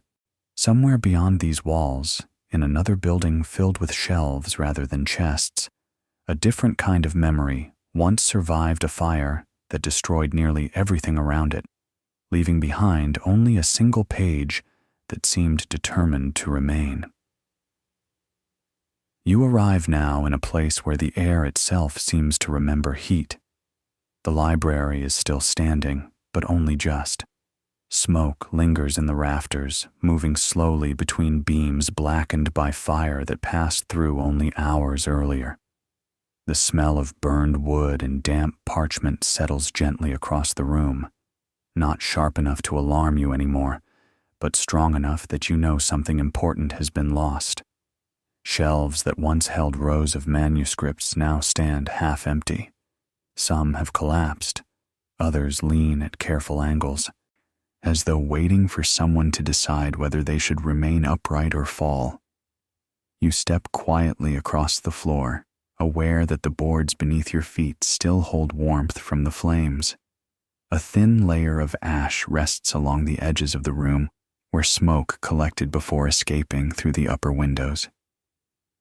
Somewhere nearby, a small ember shifts and fades. The fire has already ended, but its memory has that. At the far end of the chamber, a library kneels beside a table that should not still be standing. He brushes soot carefully from its surface with the sleeve of his robe, moving slowly enough that each gesture feels deliberate. He is not searching for something new. He is checking what remains. Libraries in medieval monasteries were never large in the modern sense. Each manuscript represents months, sometimes years, of careful work. Pages were scraped smooth from animal skin. Ink was mixed by hand. Letters were shaped slowly with steady patience. A single shelf might contain the labor of several lifetimes. When fire entered such a room, it did not only destroy objects, it erased time. The librarian lifts one sheet of parchment from the table and holds it closer to the light. Its edges are darkened but not burned through. The center remains clear. A single paragraph written there is still readable, even though everything around it shows signs of heat. He pauses. Then he reads the line again. In several medieval monastic chronicle traditions, there appear accounts of fires that destroyed entire libraries while leaving behind a single sheet or passage that seemed almost intentionally preserved. The survival was rarely explained as accident. Instead, the writers treated the remaining page as meaningful. It had stayed. That was enough. The librarian beside you turns the sheet slightly so that the light from a nearby torch falls more directly across the ink. The writing describes protection, not protection from fire in particular, but protection in general, expressed as a quiet assurance that knowledge once copied faithfully will not vanish entirely. He reads the sentence a second time, slower now. Outside the building, brothers move carefully through the courtyard, carrying buckets of water that are no longer needed. Their footsteps echo faintly through the open doorway. No one spoke loudly. Fire changes the way people move, even after it is gone. Inside the library, the surviving page begins to take on a different kind of weight. It is not the largest manuscript in the room. It is not the oldest. It is not the most beautifully decorated. Yet it remains. Later chroniclers write about fires in Benedictine and Cistercian monasteries sometimes included similar details. A shelf destroyed except for one volume. A manuscript damaged except for one page. A passage preserved even though the binding around it had already burned away. These moments were not presented as proof of miracle in the modern sense. They were presented as signs that copying itself creates continuity stronger than flame. Words written carefully, once could be written again. Words preserved once could be preserved again. The librarian places the sheet gently back onto the table and brushes away another thin line of ash from its edge.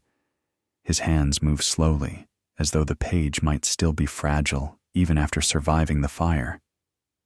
Around him, the room feels quieter than before, not because sound has disappeared, but because attention has changed. Everything now centers on what remains. He does not hurry to gather the page with the others that survived.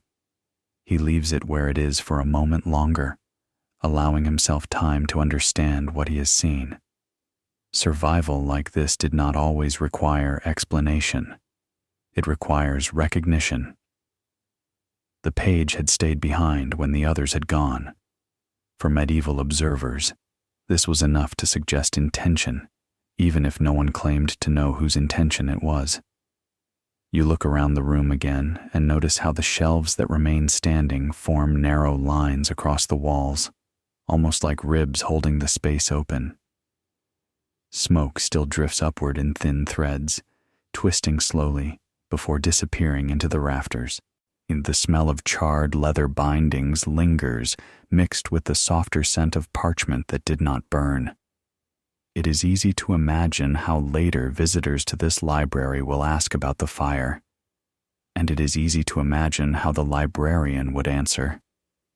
He will not begin by describing what was lost. He will begin by describing what remains. Because in the memory of the monastery, the surviving page did more than preserve words. It preserves confidence that copying will continue. Another manuscript will be made. Another shelf will be filled. Another library will grow. Fire could interrupt the work. It could not end it. He lifted the page once more before carrying it carefully toward a safer table near the doorway. The movement is slow enough that you can hear the faint sound of parchment shifting in his hands. Outside, the air feels cooler than before, carrying with it the smell of damp stone from the courtyard well. In other monasteries, when flames passed through kitchens rather than libraries, observers sometimes noticed something equally unexpected. Cooking rooms remained standing when nearby halls had already fallen, and people began to wonder whether a saint remembered for his own suffering beside a fire might still be watching quietly over those places. You step now into a monastery kitchen where the air is warmer than anywhere else in the building. Even after a night of fire moving through nearby halls, heat still gathers here in a steady, familiar way. The hearth remains lit. The stone around it holds warmth as though it has learned how to keep it. Outside the kitchen doorway, the corridor shows signs of damage. Timber beams carry dark streaks where smoke climbs toward the ceiling. Ash rests along the edges of the floor. A wooden bench has collapsed near the wall, its legs weakened by heat. Yet inside this room, the iron cooking grate still stands upright above the embers as though nothing unusual has happened. A cook moves quietly beside the hearth, stirring a pot that has remained on the fire throughout the night. He does not appear surprised that the kitchen survived. In medieval monasteries across parts of Europe, stories circulated about kitchens that remained standing after fires passed through surrounding buildings. These accounts were rarely written as dramatic miracles. Instead, they appear in monastic memory as small confirmations that certain spaces were watched over differently than others. The explanation many communities gave was simple. St. Lawrence remembers kitchens. St. Lawrence had lived centuries earlier as a deacon in Rome, responsible for distributing aid to the poor. According to long-standing Christian tradition, he was executed during a time of persecution by being placed upon an iron grate above a fire. Because of this association, he became connected in medieval devotion, not only with charity, but with cooking hearts and the tools that stood above them. In monasteries where fires damaged refectories, dormitories, or storage rooms while leaving kitchens unexpectedly intact, observers sometimes connected the survival of those spaces with his protection. The idea did not need to be argued carefully. It moves easily through memory. If you stand beside the cook now, you can feel how natural this connection would have seemed. Steam rises slowly from the pot as he stirs it with a wooden spoon worn smoothly from long use. The scent of barley and herbs fills the room, mixed with the faint smoke that still drifts in from the corridor beyond. He lifts the lid briefly, checks the surface of the broth, and replaces it again without haste. He has seen fires before. Monasteries built from timber and stone rarely passed many decades without at least one serious blaze.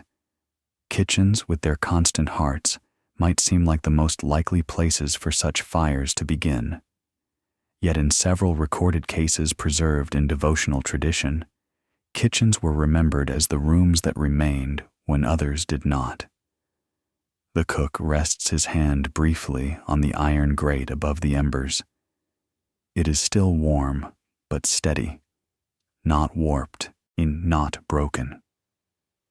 The surrounding beams show smoke, yet the grate itself holds its shape as though it belongs exactly where it stands. For medieval observers, objects mattered as much as walls. A surviving grate could carry meaning as easily as a surviving page. He does not speak while he works. Instead, he continues to prepare the morning meal for the brothers who will soon gather again after the long night. Routine does not stop because of fire. In some ways, routine becomes more important after it. Outside the kitchen, two younger monks pass the doorway, carrying buckets that are no longer needed. They paused for a moment when they noticed the pot still simmering on the hearth. One of them smiles slightly before continuing along the corridor. The sight of the cooking fire reassures him more than the sight of repaired walls ever could. Food meant continuity, and continuously meant the monastery remained alive. In later monastic memory, stories of kitchens spared during fires were repeated not to claim certainty about protection, but to preserve the feeling that some spaces carried a different kind of stability. A library holds knowledge, a chapel held prayer, a kitchen held daily life. When daily life survives, the community itself survives with it. The cook lifts the lid once more and adds a handful of dried herbs from a small pouch hanging near the wall. The motion is slow and practiced. Nothing about it suggests urgency. Outside, the smell of smoke is already beginning to fade as fresh air moves through the courtyard. He has likely heard the story of St. Lawrence many times. Perhaps he remembers the details most often repeated in monastery kitchens. According to tradition, while he was suffering on the iron grate, he spoke calmly enough to suggest turning him over so that the other side might cook as well. The remark was remembered not as mockery, but as a sign of endurance. Humor remains possible even beyond fire. For cooks working every day beside similar grates, the connection felt closer rather than distant. When their own kitchens survived after flames passed through nearby rooms, the resemblance between their tools and his story became part of how they understood what had happened. You step closer to the hearth and notice how evenly the embers glow beneath the iron bars. The light they give off is steady, not dramatic. It is the kind of light meant for preparing food rather than signaling danger. Around the edges of the room, soot marks remain where smoke touched the walls before rising toward the ceiling and disappearing. The kitchen did not escape the fire entirely, but it endured. For medieval communities, endurance often mattered more than explanation. Later visitors to monasteries where kitchens had survived similar fires sometimes asked why these rooms remained when others did not. The answers were rarely complicated. The brothers simply repeat what they had already heard from those who lived there before them. St. Lawrence watches the hearth. The cook sets the wooden spoon aside and begins arranging bowls along the table near the doorway. Soon the brothers will gather again. The rhythm of the day will continue. And beyond these monastery walls, far to the south in mountain regions, where shepherds once walked narrow paths above Roman roads, another story was begun to take shape about a man who started his life with flocks and ended it as one of Rome's most difficult enemies. You arrive now in a landscape that feels wider than the valleys you have walked through before. The hills stretch farther apart here, and the paths that cross they follow routes shaped more by animals than by roads. Dry grass moves in long waves beneath the wind, and the sky above the Iberian highlands seems to rest closer to the earth than expected.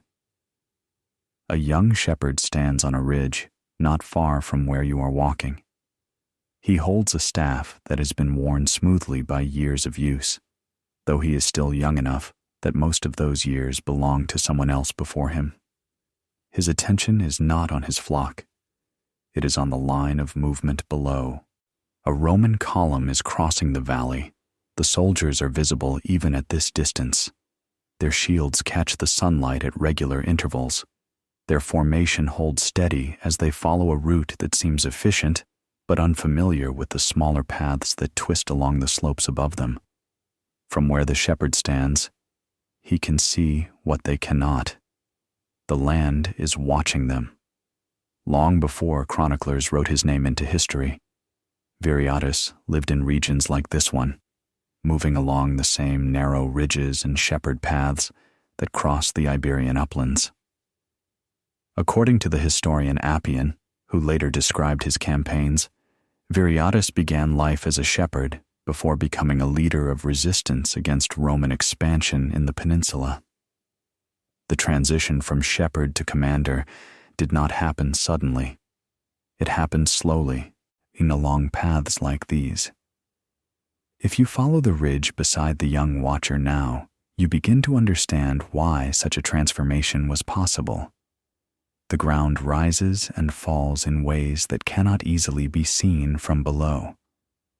Small passes open between rock outcrops before closing again a few steps later. A group moving quietly along these routes could remain invisible until the last possible moment. This was the kind of movement Viriatus understood well. When Roman forces entered these highlands, they expected battles to unfold on open ground, where formations could be maintained and signals could be followed clearly. Instead, they encountered an opponent who preferred narrower spaces, sudden appearances, and careful retreats that seemed to dissolve into the landscape itself. Appian wrote that Viriatus used his knowledge of terrain to defeat several Roman commanders who were accustomed to fighting in different conditions. He did not rely on large armies alone. He relies on familiarity with slopes, passes, and valleys that shaped how armies could move. Standing beside the young shepherd now, you can see one of those passes just below the ridge. It is narrow enough that only a small group can enter at once. From above, the path appears clear. From within it, visibility will be limited. A place like this could decide the direction of an entire campaign. The shepherd shifts his weight slightly as the Roman column continues its slow movement across the lower ground. He is not afraid. He is observing. The habit of watching from higher ground becomes part of his understanding, long before it becomes part of anyone else's strategy. In later years, Viriatus would lead forces that moved along similar ridges, appearing where Roman commanders did not expect them, and disappearing again before a response could be organized. These movements were not random. They followed patterns shaped by the land itself. Eventually, his resistance became strong enough that Rome agreed to negotiate. According to Appian's account, a treaty was made excluding Viriatus as a leader authority whose would be respected within certain regions. For a time, the conflict slowed down. Movement across these hills returned to something closer to its earlier rhythm. But the peace did not last. Later, Viriatus was killed by companions who had been bribed to betray him. The manner of his death surprised those who had expected him to fall in battle rather than in sleep. Yet even this ending became part of how his story was remembered. He had moved like the land, and the land remembered him. The young shepherd beside you does not yet know how often his people will repeat this story in the generations to come. He only knows that the soldiers below him are moving along a path that does not belong entirely to them. From where he stands, he can see how easily they could be surrounded if someone chose the right moment. He turns slightly and looks back toward his flock before returning his attention to the valley again. The wind moves through the grass in long, quiet lines that follow the slope of the hillside. It is easy to imagine how someone who grew up here could learn to move with the same patience. Our later chroniclers did not describe Viriatus only as a warrior. They described him as someone who understood his landscape well enough that it became part of his strength. Shepherd paths became military routes. Mountain passes became places of decision. Quiet observation became strategy. Over time, his story became more than a record of resistance. It became an example of how someone who began life in one role could move into another without leaving the land that shaped him. Standing beside the young watcher now, you can feel how such a transformation begins. It does not require armor at first. It requires attention. And far from these hills, in places where knights gathered beneath different banners, another kind of endurance was being remembered. There were men who continued to ride into battle, even while carrying illnesses that slowed their bodies, but did not change their purpose. You arrive now in a courtyard where the morning light falls gently across pale stone walls that have watched many departures and many returns. Jerusalem is already awake, though the streets beyond the gates remain quieter than they will be later in the day. Inside this courtyard, men move carefully rather than quickly. They are preparing for travel. A knight stands beside a low wooden bench near the doorway of a small infirmary. He is fastening a glove over his right hand, moving slowly so the leather does not press too tightly against the linen bandage beneath it. His movements are practiced. He has done this many times before. The glove fits. That matters.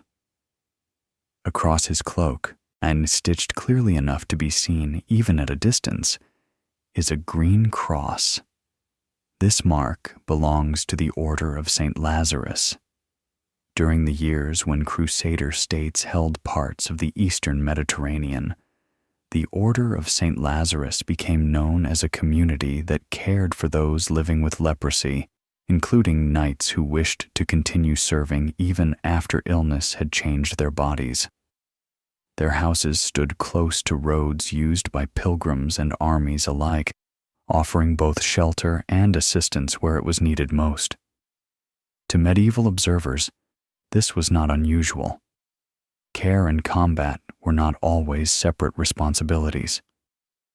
The knight beside you finishes adjusting his glove and lifts his arm slightly, testing whether the leather pulls too tightly across the bandage. When he is satisfied, and he reaches for the reins of his horse and rests his hand there for a moment before mounting. He is not alone. Several others wear nearby cloaks marked with the same green cross. Some moves easily. Others move with visible caution. Yet all prepare in the same quiet way, as though their purpose has already been decided. Among the most remembered figures connected with this world was King Baldwin IV of Jerusalem, who lived during the late 12th century and ruled while experiencing the effects of leprosy from a young age. Chroniclers described how he continued to lead campaigns and appeared beside his forces even as the illness made ordinary movement more difficult. His presence became part of how later writers understood endurance itself. If you imagine standing along a road outside the city as one of his processes passed, you might notice how carefully the riders kept their formation. The king's horse moved steadily. Those beside him matched his pace. No one rushed ahead. No one fell behind. The movement of the group adjusted itself around him without needing explanation. Accommodation became part of discipline. Within the Order of St. Lazarus, similar adjustments shaped daily life. Infirmaries stood beside chapels. Workshops stand beside stables. Cloaks were stitched to allow for bandages beneath them. Gloves were shaped to fit hands that no longer moved as they once had. Each small change was a form of craft. Standing beside the knight now, you can see how carefully the stitching of the green cross has been placed so that it remains visible without interfering with the movement of his arm. Someone took time to prepare this garment. Someone understood how clothing could support rather than restrict the person wearing it. He mounts slowly, placing his weight carefully in the saddle before settling into position. The leather creaks softly beneath him. His horse shifts once, then stands still again. Nearby, another rider adjusts a strap across his shoulder while speaking quietly with a companion who carries no visible sign of illness. The difference between them does not seem to affect the rhythm of their preparation. They belong to the same group. They follow the same road. In later records describing the Order of St. Lazarus, chroniclers emphasize both their charitable work and their continued presence beside military forces when needed, at houses associated with the order, taken care of travelers and pilgrims, as well as for knights whose conditions require additional support. Over time, their role became part of the wider landscape of Crusader society rather than a separate exception within it. Illness did not remove purpose. It reshaped itself. The knight beside you turns his horse toward the gate where others are already beginning to gather. The morning air carries the scent of dust and olive trees from the hills beyond the city walls. Light falls across the courtyard stones in long, narrow lines that shift slowly as the sun rises higher. He does not speak as he rides forward. He doesn't need to. The green cross on his sleeve is already visible to those waiting ahead. Later visitors to these houses sometimes remarked on how quiet they felt compared to other military compounds. The sound of preparation here was softer. Movements were more deliberate. Yet the sense of direction remains just as clear. People arrived knowing why they had come. They left knowing where they were going. Standing at the gate now, you can watch the riders pass into the morning light one by one. Their cloaks move gently with the motion of their horses. The crosses stitched onto the fabric remain visible, even as distance begins to soften their outlines. In other parts of Europe, communities and beyond, gatherings shaped by animals rather than illness brought together across entire regions. There were festivals where horses carried memory from valley to valley, guiding people along paths that had been followed long before kingdoms learned their names.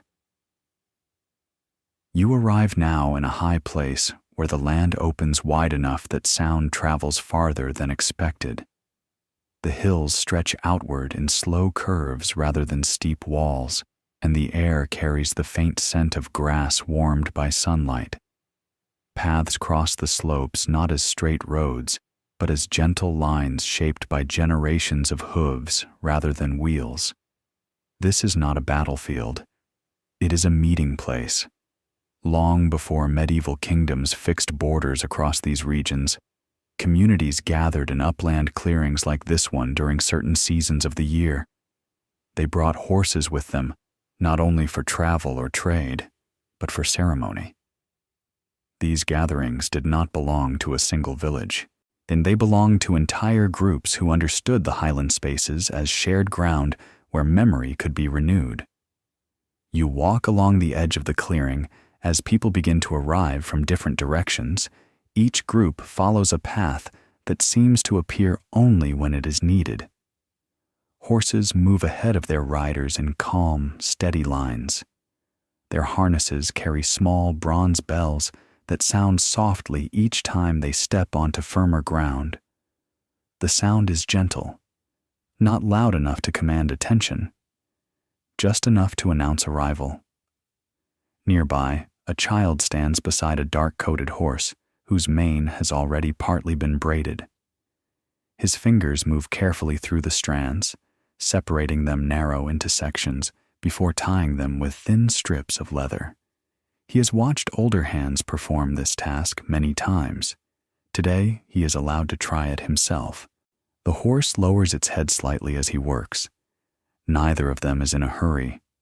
Writers in the ancient world, including the geographer Strabo, describe how Illyrian communities placed special importance on horses, not only as tools of travel, but as companions linked to identity and prestige. In some upland meetings, horse races formed part of seasonal meetings that brought scattered groups together in shared ritual space. The races themselves mattered less than the gathering they made possible. People arrived, they listened, they remembered. Standing beside the child now, you can hear how the bells along the harness answer one another across the clearing as more riders approach.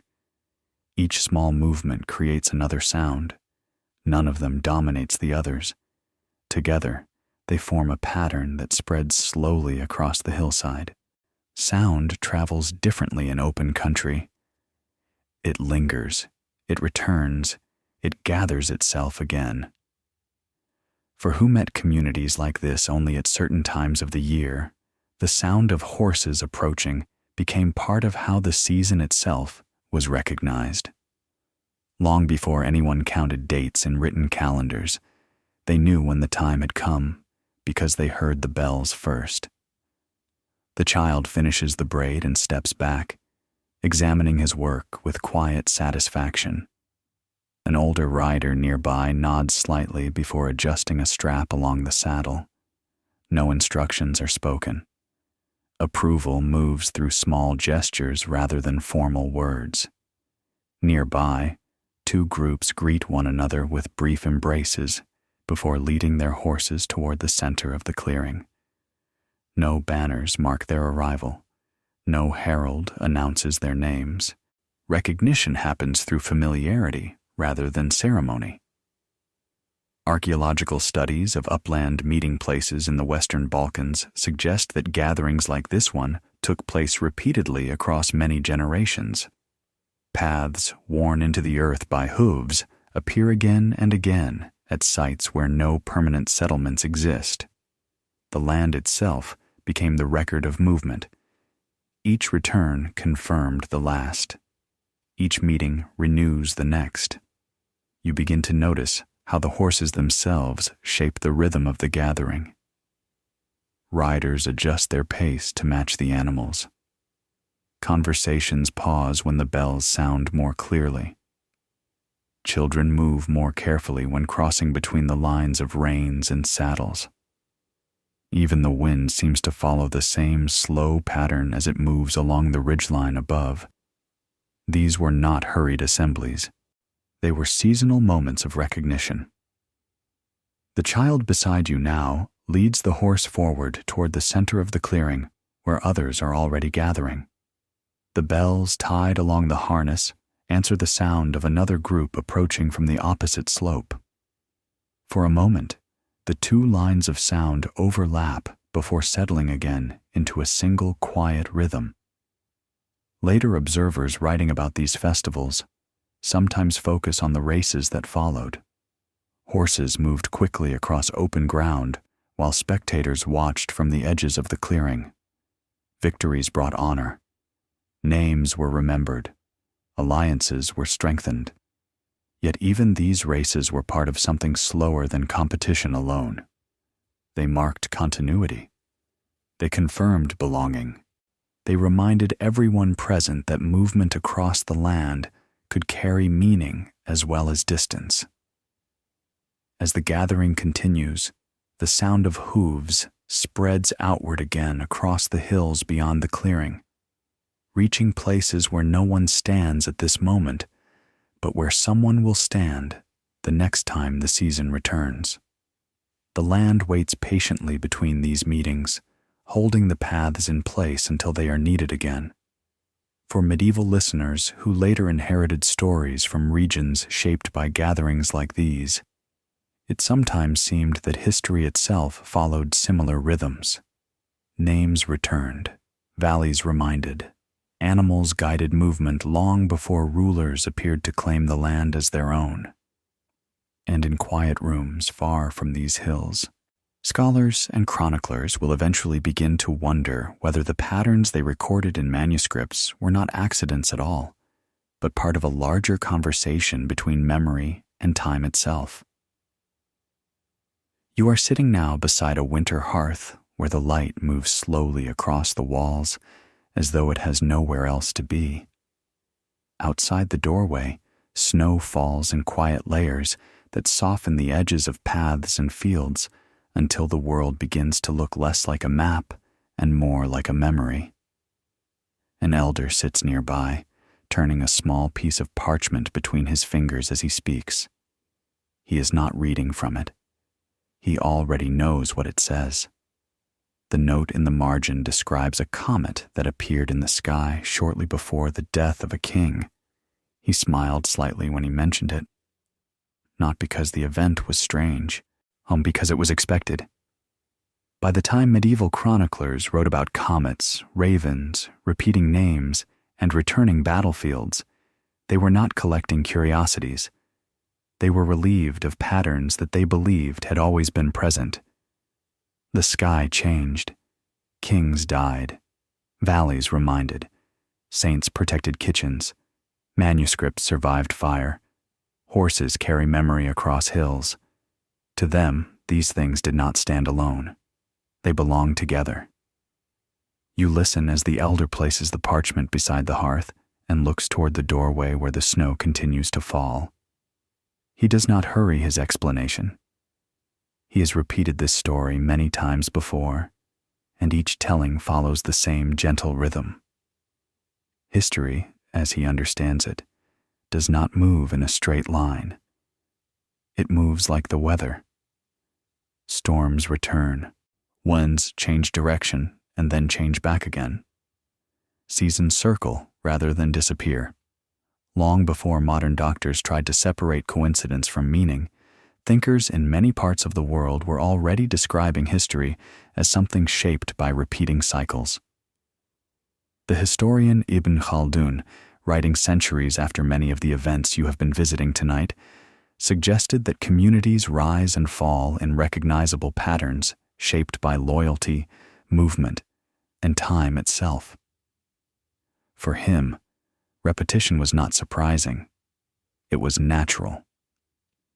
In other regions, writers studying the lives of saints and the memory of pilgrimage landscapes describe how certain places gathered stories more strongly than others. The historian Peter Brown later explained how sacred locations in late antiquity and the early medieval world became centers where memory settled and remained active across generations. A hill could remember, a shrine that could remember, and road could remember. Standing beside the hearth now, you can almost see how such reminds might feel. The snow outside falls along the same paths each winter. The fire burns in the same place every evening. The stories return in the same order each year. Nothing is identical, but everything is familiar. The elder lifts the parchment once more and traces the margin note with his finger. It is only a small mark written by someone who lived long before him. Yet it connects a comet in the sky with a king on the earth, and the connection remains visible because someone chose to preserve it. Why, that choice mattered. Medieval chroniclers did not record every event they witnessed. They selected the ones that seemed to belong together. Over time, these selections create a map of meaning rather than a list of accidents. Later historians such as Christopher Watkins have suggested that medieval people often understood landscapes themselves as part of history's language. Valleys repeated battles, rivers returned bodies, towers gathered ravens, kitchens survived fire. The land was not silent. He spoke slowly. You listen as the elder places the parchment back beside the hearth and reaches for another piece of wood to add to the fire. The flames rise slightly before settling again into a steady glow. Outside, the snow continues to fall with the same patience it has shown all evening. He does not try to explain everything. He does not claim certainty. Instead, he describes how people learned to recognize patterns that gave shape to their world. When a name returned, they noticed. When a valley repeats a story, they listen. When a relic appeared at the moment it was needed, they remembered.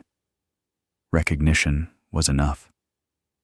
Across the centuries you have walked tonight, from monastery desks to cathedral choirs, from riverbanks in Rome to hills in England, from Iberian mountain paths to the highlands where horses gathered in quiet circles, each story carries the same gentle suggestion.